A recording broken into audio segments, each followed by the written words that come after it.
Hey there, Mama, and welcome back to the Mom's Overcoming Overwhelm podcast, episode number 234. I'm Emily McDermott, and I'm here beside you on this journey as we work together to declutter your home, head, and heart. Let's be real. Between your overwhelming mental load, the endless to-do list running around in your head, and your home that keeps you caught in chaos and survival mode, do you ever feel like you're drowning, but in quicksand? Well, I'm speaking to Lisa Woodruff today. You may know her from Organized 365, and she has a new book coming out in June called Escaping Quicksand, 10 Steps to Overcome the Overwhelm of Modern Home Life. And the reason that I'm bringing you this conversation today, even though the book doesn't come out for a bit, is that she has this amazing book club if you pre-order the book, where you can actually access the chapters of the book in audio format. And she has discussions and Q&As and all sorts of things going on. So I wanted to make sure you didn't miss out. And if for some reason you aren't familiar with Lisa, she is the founder and CEO of Organized 365. And she also has a podcast, the Organized 365 podcast, with 24 million downloads and counting. And she shares strategies for reducing the overwhelm, clearing the mental clutter, and living a productive and organized life. So I hope that you love this conversation between me and Lisa. She shares 10 tips and strategies and steps in her book. We go over several of them. And I just really loved this conversation, especially where we talked about what housework actually is and how she defines it, and how a lot of it is optional. Yay! Any way I can lower the bar is helpful to me. So without further ado, grab that notebook and pen, and let's dive into today's conversation with Lisa Woodruff. Hey Mama, are you tired of your cluttered home and mile-long to-do lists but are too overwhelmed to know where to start? Do you lack the time and motivation and don't think you'll ever conquer the clutter? You're in the right place. I'm Emily, wife, boy mom, and declutter coach who has overcome the overwhelm in my own life through decluttering and simplifying. I believe every mom deserves the peace that comes from a clutter-free home. Ready to get your life back? Let's declutter your home, head, and heart together. Well, hey, Lisa, thank you so much for coming on the Mom's Overcoming Overwhelm podcast. I am thrilled to chat with you today. I'm so excited to be here. Yeah, I found out about your new book, which we're going to be chatting about today, and Escaping Quicksand was already very interesting. I was like, ooh, that sounds like a great book. And how relatable is that? And then I looked at the full title, 10 Steps to Overcome the Overwhelm of Modern Home Life. And I was like, well, obviously, she has to come on the show because we talk all about Mom's Overcoming Overwhelm here. So for those that may not be familiar with you, perhaps they've been living under a rock. Could you tell them a little bit about you and the work that you do before we jump into the book? Sure. My name is Lisa Woodruff, and I live in Cincinnati, Ohio. I'm 54 years old. I grew up in the Akron-Cleveland area, went to college, married my college sweetheart, and I've been living here 30 years in the same house. We had infertility and we adopted 2 kids in my late 20s. They are now grown, and our youngest daughter has 2 kids. She still lives with us. She's a single mom. And so I'm very active with the 4-year-old grandson and the 2-month-old little baby in the house. At the age of 40, I started Organized 365 as a blog, which became an in-home professional organization company, and then a podcast. And now I manufacture and distribute products that help people manage the invisible load at home and create operational systems at home like we have in business.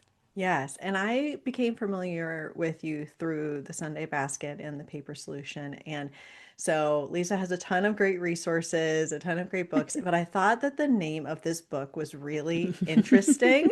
It's not so much the tactical like paper solution. So Right. I was just curious, like what inspired this title and sort of, the similarities between the modern woman or the modern home manager, who is feeling Yeah. like they are in quicksand. They don't know how to escape, especially when it comes to that mental, emotional load that we are carrying.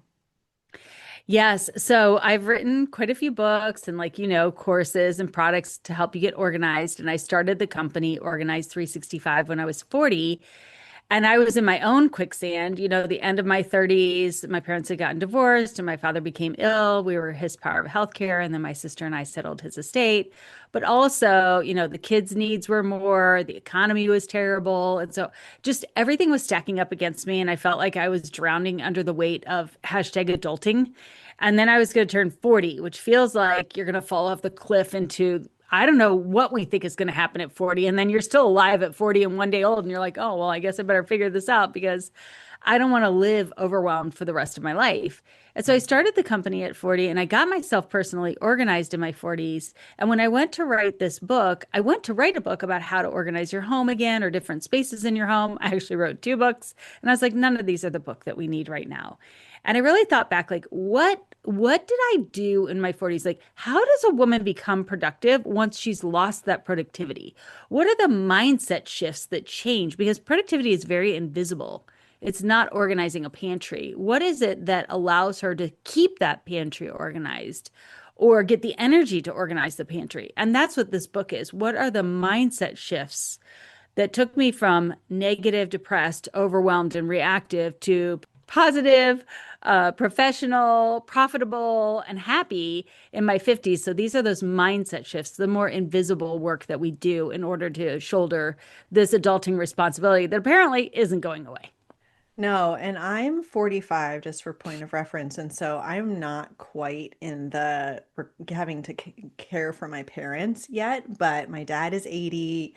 I'm starting to kind of move into that kind of sandwich generation. And I love in the book how you're so inclusive about, this is just not Mhm. for your nuclear Mhm. family, or maybe it's just the mom that's reading this. It might be that you're a Yeah, caregiver. It might be that you're a single mom. It might be that you have adult children living with you. Like there's so many different iterations of what that family looks like and the responsibilities that are involved. But my one of my favorite quotes in the book is where you say, "No one's coming to save you, right, and you right. must figure out how to save yourself." And that is something I do agree that you come to the realization in your 40s and you're like, "Oh, I really have to figure this out." And Mhm. yeah, this is really falling on me. So I appreciate how you just kind of put that out there. You're like, "Hey, Yeah, guess what? If you thought someone was coming to save you, no one's coming to save you. I have some right. mindset shifts for you, but like you have to Yeah. actually get yourself out of this." And yeah, I just love how forthright you are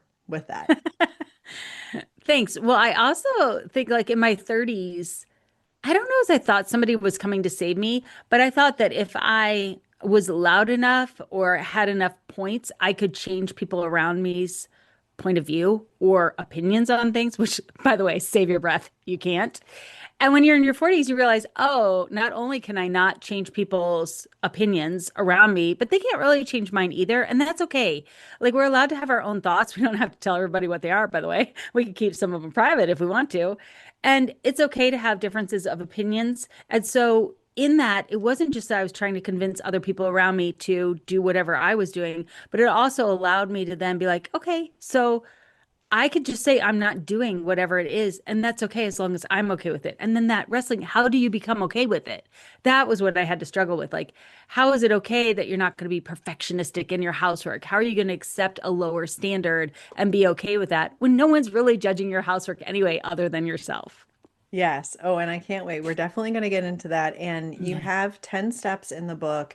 I'm not going to go through all 10. I could, but I'm not going to go all through all 10. But I was picking out some of the things that really I think resonated with me and will with the listeners. And one of them was when you mentioned observing times when we are annoyed or irritated as opportunities to find better ways to utilize our time. And I love that because a lot of times when we're annoyed, we're just like, "Oh, I'm so annoyed." And I just want to kind of like get on to the next thing and stop being annoyed. But we don't always think about it as an opportunity to reflect and to be able to learn from that. So, can you talk a little about that? Yeah, parenting takes time. Caregiving takes time. Doing things takes time. But I found for myself personally, when I was really trying to get back my time and get my house organized, I wasn't as much frustrated with my husband as my kids as I was how long it took the freaking machines around me to do something. Like, this isn't in the book, but nowadays my robot vacuum, she's not smart. Let me just put it that way. Like, She may have a chip in her, but man, she has like, and she has no energy whatsoever. Like our house isn't even big. She can't even do the whole first floor. And then she's like, I'll go home and charge. She go home and charge, and she never comes back out again. So then I have to remember to redeploy her and either block off where I don't want her to go or actually program her. And then she doesn't follow her programming. Anyways, we get annoyed with our robots and with, waiting for water to get hot. I mean, I can't believe how many times during the day you have to wait for water to get hot, showers and washing clothes. And it's just constant. I'm just sitting around going, I don't have this kind of time to burn. And we can't change people. Like you can't change your spouse, your parents, your kids, your coworkers, whoever, but we can change ourselves. And by ourselves, I mean that, okay, it's going to take 90 seconds for the shower to get hot every single morning. There are a couple options. One, I can have my husband shower first, and then the hot water is hot when I go. But I don't like to do that because then I have to wait for him. So I like to be first. So I have to wait. I have to figure out what to do in that 90 seconds. Well, it's not like I'm going to do calculus when I just got out of bed. But I did realize that I also brush my teeth after I get out of the shower. Well, now I start the shower water, I go brush my teeth, come back, I'm ready to get in the shower. I've saved 90 seconds. And you may be like, woohoo, 90 seconds. But I'm telling you, productive people know how to task stack in the most efficient way. And that's when I learned it was by being annoyed made me learn to be more productive. Yeah, one of the things that I've taught on is like the three F's, where are there areas of friction, frustration, or falling behind? And that's where we want to like pay attention to, just in that curious, like, huh, that's interesting. It takes 90 seconds for my shower to heat up, and it takes about 90 seconds to brush my teeth. Interesting. Yeah. And then there's those little things that allow us to feel like also in a world where honestly you don't feel like you have control over much, that you Yes. have control over certain aspects of your day and that you're actually like winning certain parts of your day. Because I know, especially when my kids were really young, I just felt like very much in that victim mentality, and just having even those little things to start my day would have really kind of made me feel more like I was winning at the day. Absolutely. Like I take my 4-year-old grandson, I get him ready in the morning, I take him to preschool, and oh my gosh, getting a 4-year-old to do something when they've decided they don't want to do it, like, whoo, that will test your patience to high heaven. I'm like, yeah, we have to go. I've got a meeting. We got to go. Let's go. Oh, I know. And that's so interesting that you're experiencing that now in the grandmother role. So, Yes. wow, God bless you for that. So one of the things I really love is this idea of being a strategic leader in our home and kind of looking at our home as a business. And one of the things you write about is instead of working on our households, because housework, spoiler alert, is never ending. And so you're Yeah. never going to get to the end of it, but really being able to see strategically, like, how can I be a household manager or CEO, or notice when our robots aren't doing what they're supposed to do. And can Yes. you just talk about like how that mindset shift specifically really empowers us rather than making us feel like we're a victim to housework all the time? Yes. So, a couple of things I want to talk about. When you think about our households as an economic unit, as a business, it absolutely is. I mean, it's not even debatable. People just don't talk about it. So, 68% of US GDP spending is household spending. And the income of a household is whatever income that all of the adults in the household bring in. Whatever you put on your tax return, as in this is how much money we're going to use to calculate how much we owe the federal government, that's the size business you're running. It may be $50,000, it may be $1 million. I have no idea. But whatever your combined income is for the year that you're going to pay taxes on, that is the business you're running because you probably use that money to pay mortgages and car payments and food bills and everything else that you wanted or needed to do with that money. So you're running a P&L. You have an income and you have expenses. Now, second to that, I want to talk about the fact that it's not just housework. Now, when you go into academic studies, thousands of academic studies, they measure housework as basically household activities, anything that's done in a household. And interestingly, a couple of researchers have identified that we don't have an operational definition of housework, meaning that all these researchers doing research on how much it takes to run a household and how much time it is. In some studies, they consider parenting housework. In some studies, they consider doing yard work or auto upkeep housework. So I did a study And I asked 1,000 Americans from 18 to 80 what they thought housework was. I gave them 87 options. They picked 19 of them and they said 90% or more, these are housework. And they combine into three categories: laundry, cleaning, and anything meal prep related. Now, what's interesting to my study versus how we're normally looking at housework is of those thousands of studies that are done on housework that have all these random definitions as to what is housework, they limit the sample that they use to married couples with children under the age of 18. So in my personal family, my husband and I wouldn't be in those studies because our children aren't under 18. Our son, who lives on his own, is not in those studies because he doesn't have a wife or children. Our daughter, who does have children, is not in those studies because she doesn't have a husband. My mother-in-law, my mother, you get the idea. Basically, no one I know is represented in those studies because they aren't married with children under the age of 18. Now, don't get me wrong. I know you have an exorbitant amount of work when you have kids under the age of 18. However, housework is pervasive through the whole entire life cycle. There is always laundry to do. There is always cleaning to do. And there's always food related tasks to do. So you as the household manager running your business, you have housework, which is only those three things. Then you have parenting, which is a different kind of work. Then you have household management, which is managing the house that you live in, the bills, the finances, all of that.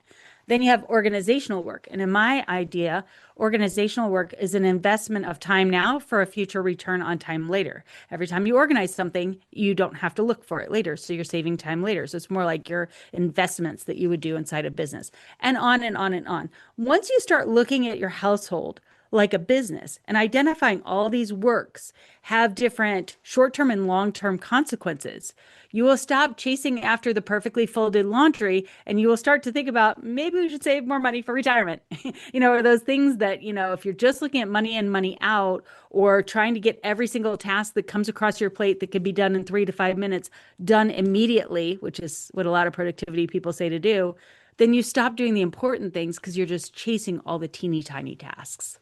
Yeah, and I think about it just as myself as a business owner, you're looking at the tasks that actually move the needle, like in your business, Yeah. and not having to spend all the time on all of the little things. And yet, that is often what we find ourselves doing, which is just kind of like, okay, I'm just going to focus on these like little things in front of me, whatever they might be. Maybe it's like picking something up, maybe it's going on an errand, maybe it's making a phone call, but we're just kind of doing it sort of haphazardly instead of like, okay, strategically thinking of this as a whole. And I love how it's such a holistic definition that you've created instead of this very narrow way that research. That's so interesting to me that it's been such a narrow Mhm. definition in the academic literature and that you are working to change that. Do you feel like it will start becoming more inclusive in the future? So maybe, I doubt it. The reason why is because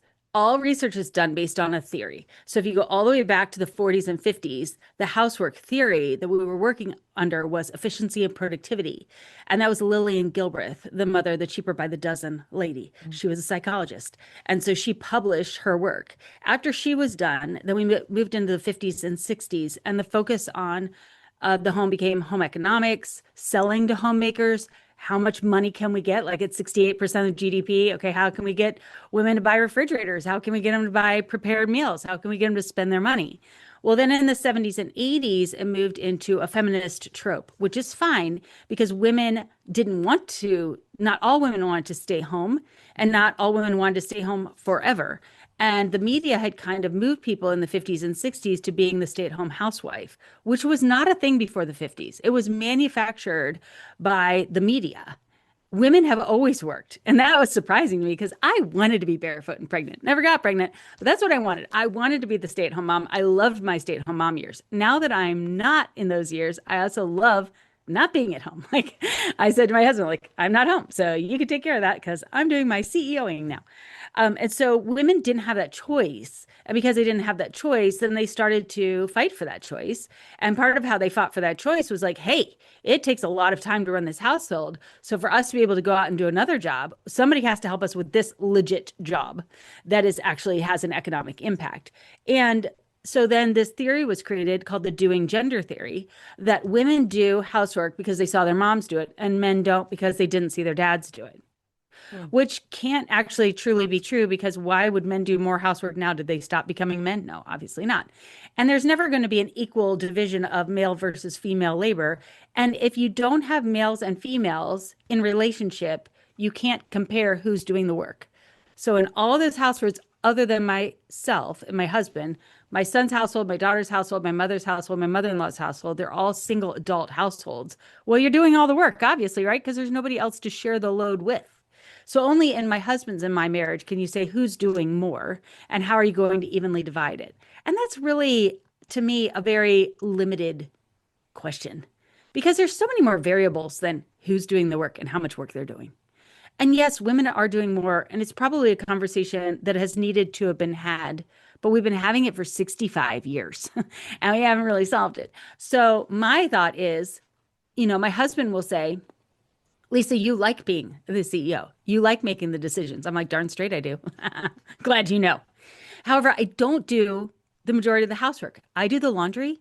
We pay to have our house cleaned, and my husband does absolutely everything food related. I do 100% of the household management, but I'm the CEO of the household. You can't really evenly divide CEO work. I mean, how many corporations do you know that have co-CEOs? And when you do have co-CEOs, you actually create extra work because you have to communicate on every single thing in order to make co-decisions so that you don't overlap.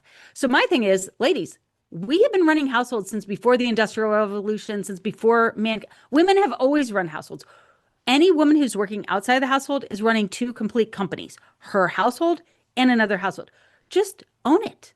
Just own it. Get the help you need. Definitely, like, men need help with laundry and all that kind of stuff and pull their weight, but they might not. So you can't control other people. You can only control yourself. I don't like an answer where I have to have somebody else do something in order for me to do something. Like, Yeah. I'm used to taking charge of myself and everything I can control.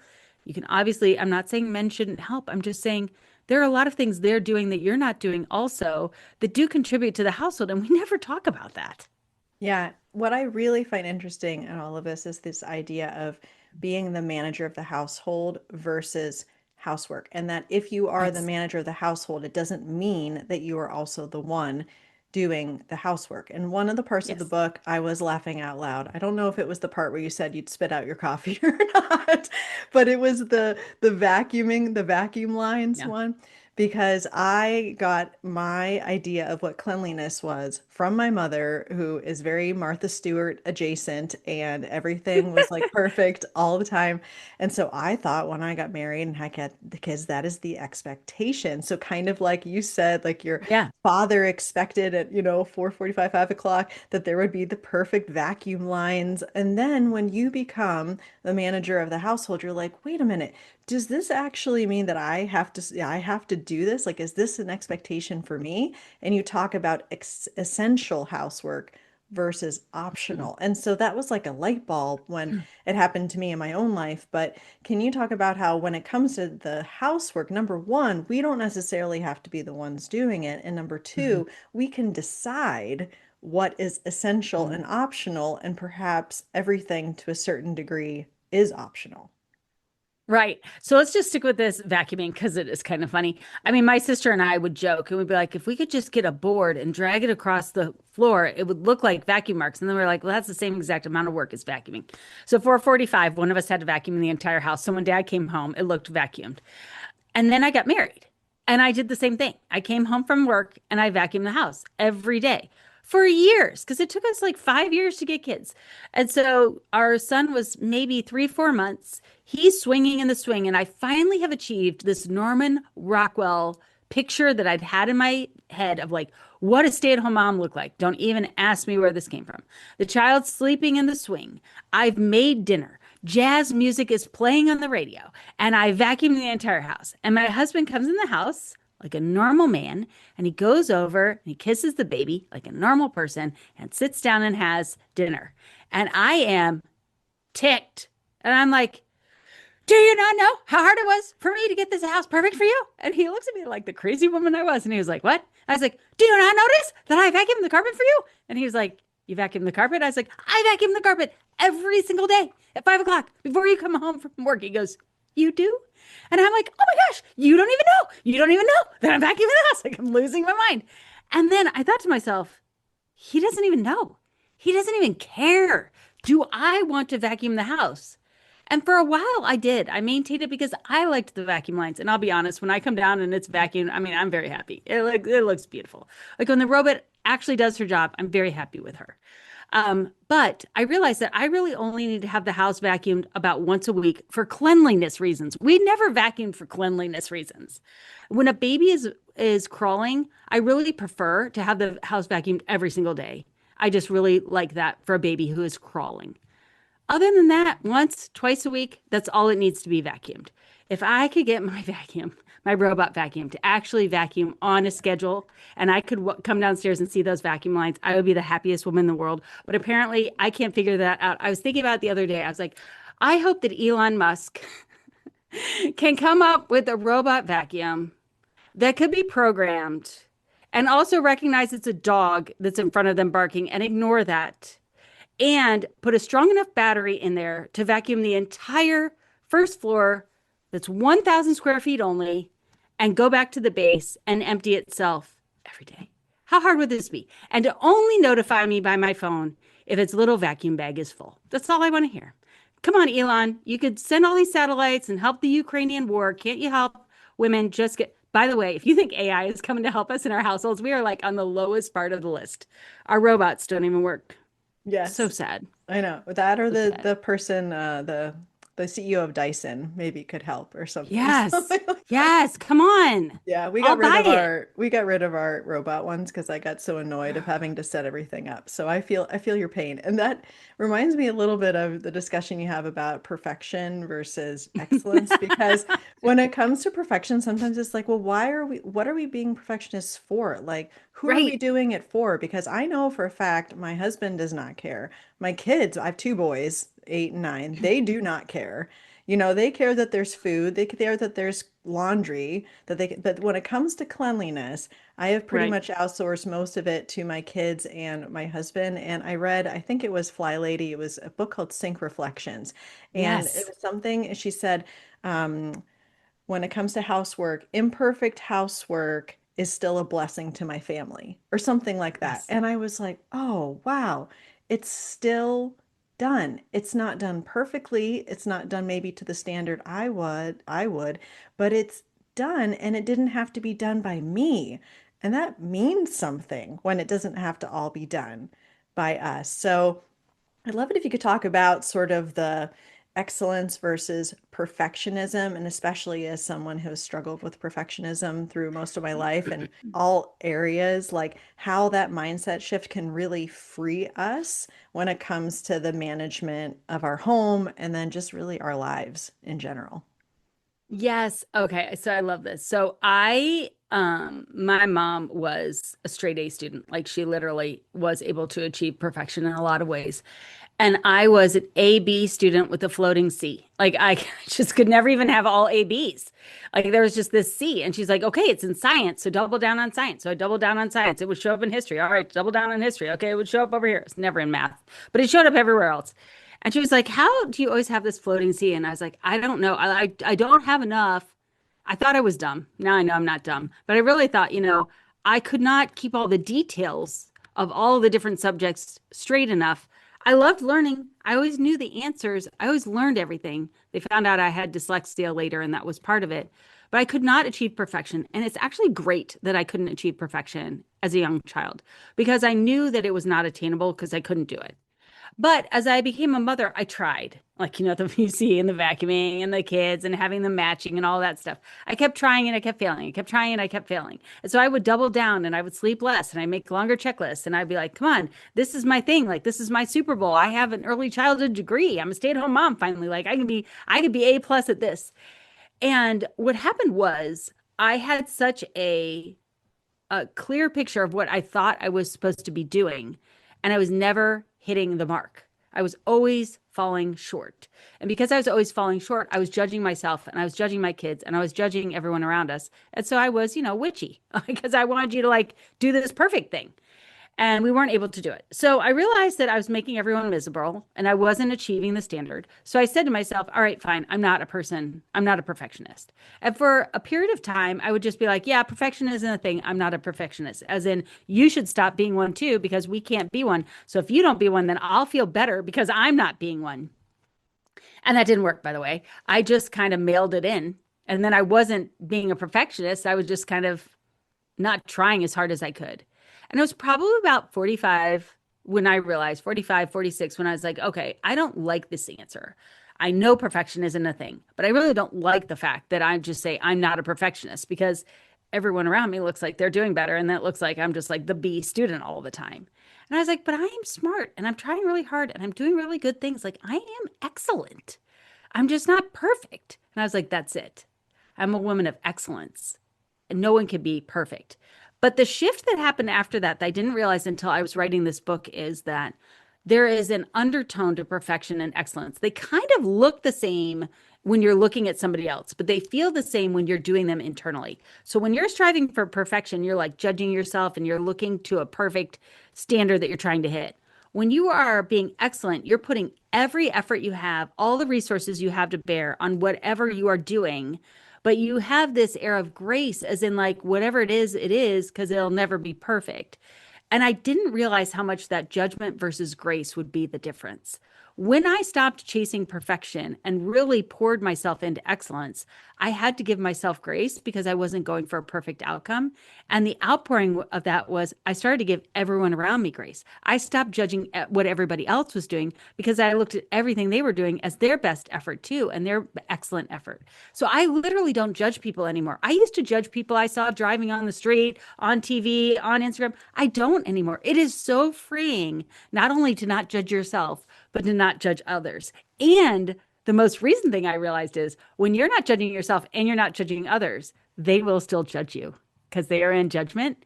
However, then you could be a fourth grader and go, I'm rubber and you're glue. Whatever you say bounces off me, back to you. And you don't even accept it because I used to then take that judgment as like a wound. And now it can't even penetrate my pink bubble. It just bounces right off. Oh, I love that. And what a gift to be able to teach our children and grandchildren too, just Yeah. as far as like, because I have my older child does have the perfectionistic tendencies that I had and still have to a certain degree. And so I am always like, okay, we can't control the outcome, but let's look at the effort instead of the outcome. And that is really important. And I can't let you go without talking a little bit about organizing. Can't let you Okay. go. Because I found this to be really fascinating too. Because people ask me all the time, where should I start? Where should I start? You get that question all the time. And I had heard of your Swiss cheese organizing concept before, but I don't think I knew exactly what it was. And I just find this fascinating because it's not always the recommendation that I make. I make more like whatever is the low-hanging fruit, like least stressful, least sentimental, least emotional, more like Mhm. that perspective. But could you talk about what Swiss cheese organizing is, how sometimes people get it wrong when they are approaching spaces, and where you recommend people start when it comes to decluttering, organizing, and I know there's the other part. There's like three parts to it. Increasing productivity. Increasing productivity, where you Yes. recommend people start with that. Okay, so because this is mom's overcoming overwhelm. And let's imagine it's a Friday weekend, and right now it's actually warm where I am, and you're like, okay, we are going to take back this house. Now, think in your head which spaces you're going to organize. And now I'm going to read your mind. So, because you have kids, you're like, that's right. We're going to go in that toy room and all these things we don't need. We're going to get rid of those and we're going to organize this toy room. And then we're going to do the kids' bedrooms and the family room and clean out the refrigerator. And now you're done with the whole weekend, and you're like, ah, looks good, feels good, check the box. We did great. And 2 weeks later, it looks exactly the same as it did before, only now you have less toys and the kids are staring at you because they don't have anything to play with. So, if you have experienced this, this is Swiss cheese organizing. It is not the effort you're putting into your house that is keeping you from getting organized. It is the order in which you tackle the tasks. So you are tackling the most visible, what people would see when they come in your house. First of all, no one comes to my house. So I don't know why I organize in this way. And also, kids are going to undo everything you do. That's why every single Saturday they have to clean and organize their room. So instead of this, if you can stand it, I want you to declare a period of time where you are not going to organize these spaces. Are they going to get even worse? Yes. Is it going to matter? Not really in the long run. So I want you to take 2, 3, 4 weeks and literally not organize any of those spaces. And I want you to organize your bedroom, your bathroom, and your closet. I'm putting you in your room. I'm putting you in timeout. And you go organize your bedroom, bathroom, and closet because we don't spend time organizing our own spaces. And that is true self care to take care of our needs as we take care of our children's needs or our other family members' needs. When your bedroom, bathroom, and closet are organized, they will stay organized for 3 to 4 months. And when you need to modify them, as you will every 3 to 4 months, just based on what you're wearing clothing wise, you could do it in a couple of hours or maybe one day. But to get it to the point where you want it, it's going to take a couple of weeks. If you know 15, 30 minutes, 1 hour, here, there, and everywhere, pour all of your time and attention into your spaces. They will stay organized for 3 to 4 weeks. Then go back and organize the living spaces again because I know you're not going to be able to handle it. And then the next time you want to give yourself, 3, 4, 6 weeks, go to the storage room, go to your home office, go do photos, go do paper, go do these spaces that once you get them organized, they will stay organized because the kids and your husband aren't going to undo them because they're not the family spaces. Yeah. And that was really an interesting perspective for me. Like I've heard other folks I've spoken to about like the bedroom and about how that is sort of like our haven and that's where we want to focus. So I've heard from that perspective, but not so much like our own spaces as a way of having self-care, for Yeah. ourselves and the things that are not undone. So I Yeah. absolutely love that.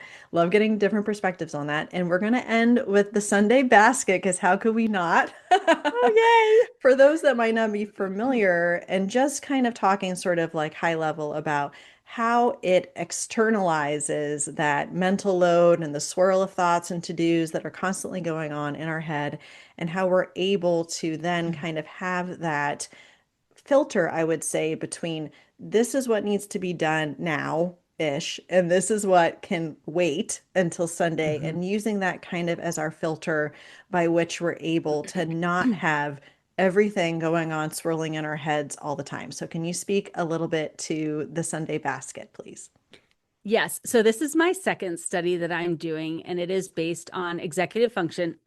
And specifically, our executive function is thinking, like everything that we do to get anything done. There are multiple executive functions, but the primary executive function, and the first one that was identified in science, is working memory. My explanation of what working memory is, it's when you go to buy something and you have to find a passcode. So you have to go to the email and get the passcode and remember the 6-digit code and then go back and buy whatever you're buying. Okay. So that's working memory. I used to say it was long division, but this is more updated. You do the passcode thing a lot more than long division.